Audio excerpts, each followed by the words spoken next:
पालखी महाराष्ट्र राज्य या पांडुरंगाच्या पालखी सोहळ्यामध्ये आपण आहेत. एक महाराष्ट्राचे नामांकित आणि आपले परमपूज्य संत सद्गुरू सीतारामदास स्वामी महाराज यांच्या मंदिरातला आपल्या काजूपाडा कुर्ला या हनुमान मंदिरमधला या दिंडीचं रूपांतर केलेलं आहे.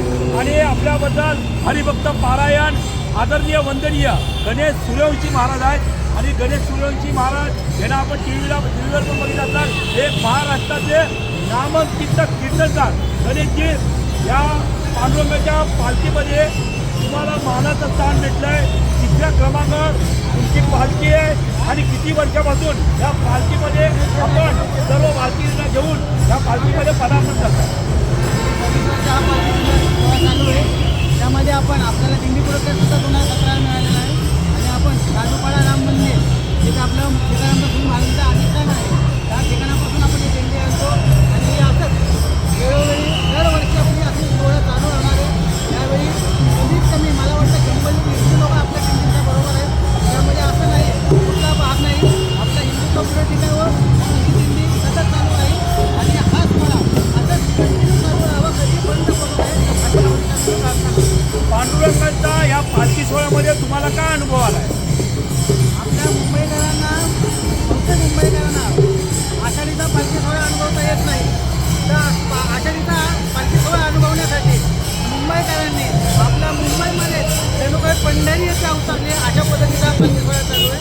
आणि या पद्धतीचा पालखी सोहळा आपल्याला अनुभवता यावा म्हणून पंढरपूरला न जाता हेच माझे पंढरपूर म्हणून आपल्या मुंबईपुरी आपल्या पंढरपूर असलेले तिथे आपण हा पालखी सोहळा चालू ठेवलेला आहे. हे आपले देव जे धर्माचं कार्य करतात आणि काही हिंदू सर्व धर्म समभाव मानतात त्यांना तुम्ही या पालखी सोहळ्यामध्ये एक काय संदेश देऊ शकता की जे हिंदू अजून पण काही झोपलेले हिंदू आहेत त्यांना या पांडुरंगाच्या पालखीमध्ये येण्यासाठी आपण काय एक संदेश देऊ शकतो?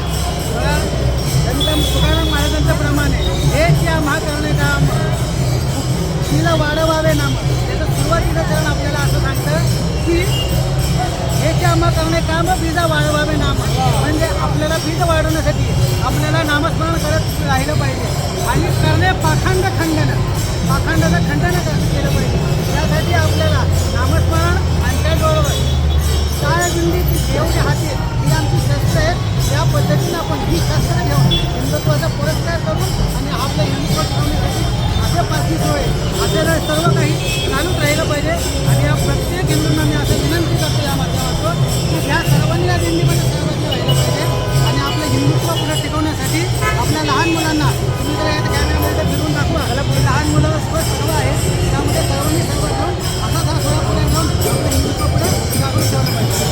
आपले हरिभक्त पारायण आणि महाराष्ट्राचे नामांकित कीर्तनकार गणेशजी महाराज हे एक चांगला संदेश आपल्या सकल हिंदू समाजाला दिलेला आहे. आणि महाराजांनी आता सांगितलं की 2017 त्यांना पालखीचा पुरस्कार भेटला आहे. 26 वर्ष निरंतर ही सेवा चालू आहे. गणेशजी महाराज तुम्हाला खूप खूप शुभेच्छा. जय श्रीराम, जय हिंदू रामकृष्ण.